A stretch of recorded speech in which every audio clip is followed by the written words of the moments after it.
You know, I was just sitting down to record a video talking about how the bugs and just not addressed issues in Battlefield were starting to affect the overall gameplay of it and making Battlefield 6 starting to feel like a little bit more of a chore, and I wasn't feeling as much as the spark as I used to be as more and more people found themselves exploiting certain things. But hey, apparently when I open up Audacity, Battlefield is going to announce that they're just going to fix everything. So now this video is not about what I was talking about, but finally what they're going to be fixing, which I'm very happy for. Now I'll be posting up the patch notes as I skim and talk over these, and just my thoughts and hopes for other future patches later on. But most importantly, I don't know whatever you guys want to practice in your own personal lives of spirituality, but praise be, they got rid of the recon drone bug. I don't understand how this took so long, why the sledgehammer wasn't disabled, why something didn't do this, or whatever they decided to do. I don't know. I'm not a game dev. They disable some things, and they choose not to disable the other things. I believe, and you can argue with me on this in the comment section. I'd love to have a good discussion with you guys about this, but I think this recon drone is probably, this bug was probably the #1 issue that affected maps in Battlefield, where a lot of people I know aren't happy with the size of a lot of the infantry more focused maps. I have to say, I feel that this recon exploit thing made so many points and objectives and game modes completely obsolete. It almost is ruined breakthrough on a lot of maps. It's made it very inaccessible for a lot of attackers to get through. New Sobek City was borderline unplayable, if not unplayable, just on like breakthrough or rush or anything like that. The guy just gets up on top of the building, and now you've got a third objective with some guy who's, I guess, not cheating, but you know, not doing what the game's intended to. Also, to all the battle dows out there, as I post the screenshot here, there's no ban waves like that. No one's getting banned for exploiting bugs like this. They're not doing anything that would harm DICE's way of making money, and so you're not going to get banned for it. Although it's not cool and it is scummy to do things like, you know, XP farm and cheat your way, or exploit your way, not cheat, but exploit your way up to out of bounds areas. Unfortunately, they're not going to get banned. They're only going to get banned if they're like super hardware cheating and everything else. I believe that recon drone will now, at least that it's gone, I believe the maps can be played again.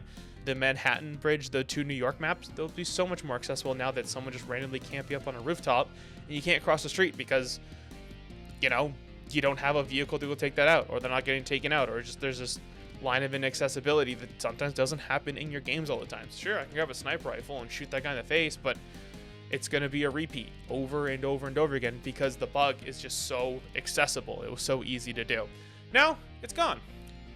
Speaking of wonderful things are also gone, to all my vehicle players out there, the lock-on guided missiles not getting countered as expected through countermeasures and the whole lock-on malarkey stuff that was going on. Hey, shout out. It's gone. We don't have to worry about that anymore.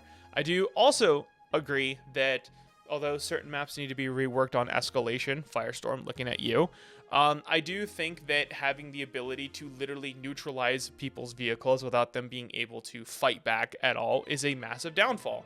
You need vehicles. They're a core part of Battlefield's identities, and you need them to make pushes. You need them to make plays. Battlefield is a very heavy, impactful game. You can just blow up in this game, and this game doesn't care. And what do you do with that? You grab a tank. You know what I mean? You grab a tank, you hold an angle, you suppress something, you lock something down, you make it easier. Map control. This is a very strategic game, even though it doesn't feel like it. That's the one thing about Battlefield. You can truly enjoy this game to your heart's content, depending on how much strategy and opportunity you see with your own brain. That's what I love about sandbox shooters.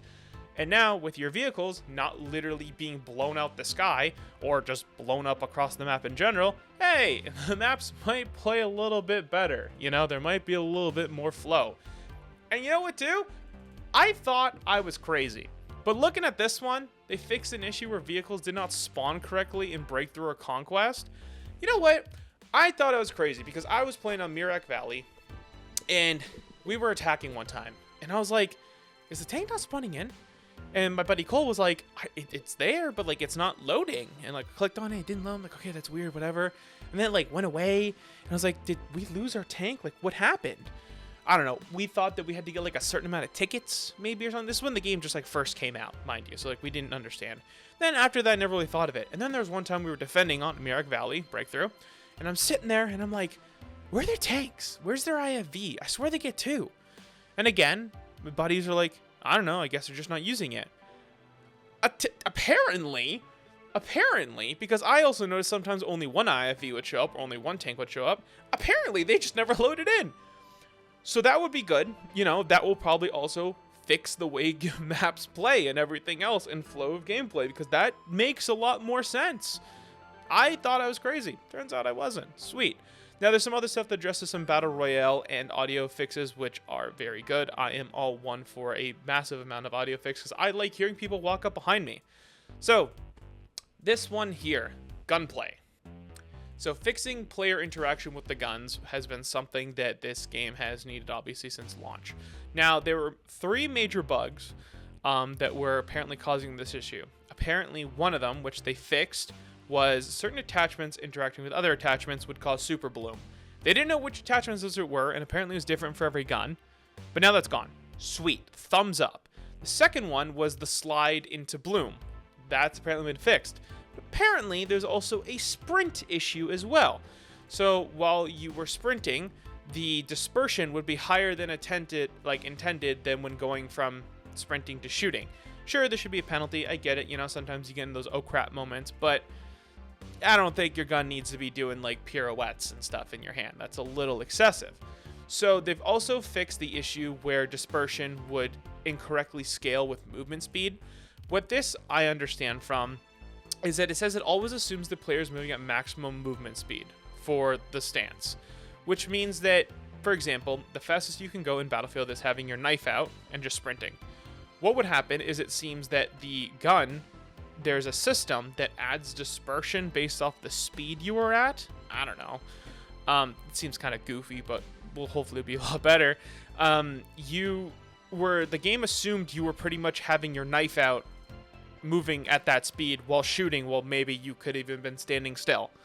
I don't know how they broke that. I don't even like that system. We can just have recoil. Like, that's okay. Like, recoil's fine. We can tap fire. I don't need my gun doing math. I'll do the math for my gun. Thank you very much.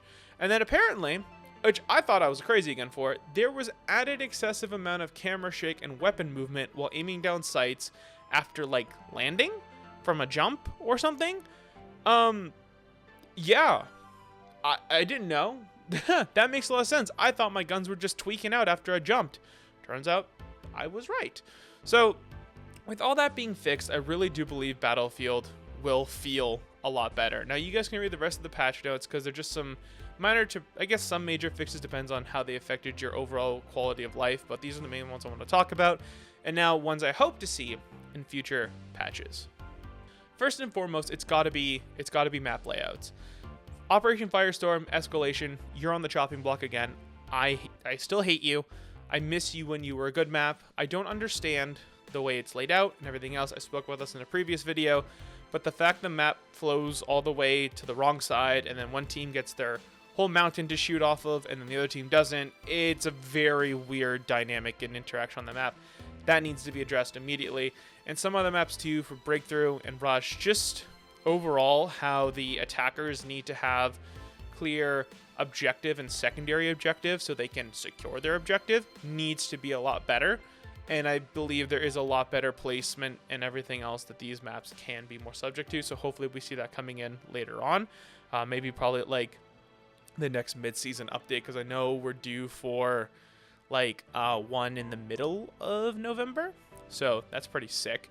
But yeah, other than that, and then just I feel overall I would like to see some performance enhancements, mainly the ones where I can't access certain settings even on PC or on console. Like at least on PC I can open up the INI file or a setting file and manually delete or remove certain things that are crap for the game, but people on console and other people that maybe don't have a advanced understanding of their computer settings can't access that, and then they wind up playing this game at a very crap sort of, you know, experience, to put it lightly. So I hope to see that gets addressed, where people have more control over the game, so I don't have to do 19 different workarounds for my mouse feeling weird and my game graphics card being weird and this being weird. We just want to play experience. I don't need super HDR always on. I don't need anti-aliasing doing God's work for something I don't want to turn. I don't want smart features. I want the ability to turn them off. I want the ability to turn them on. I don't need to like teach people how to code to do something and how to read an INI file so that they can not have like a terrible experience in a video game. I think that should be a very straightforward thing of game design. The game runs well. For where we're at in gaming and everything else, the game is not bad out the box. It just could still be a lot better, and I would like to see those improvements. But let me know what you guys think. This big massive patch drops November 11th, so that's like tomorrow. If not, it should be out today. So I will hopefully you guys enjoy. Tell me what you guys think. Once again, everything is linked down below in the description, and I will see you guys all later. Peace.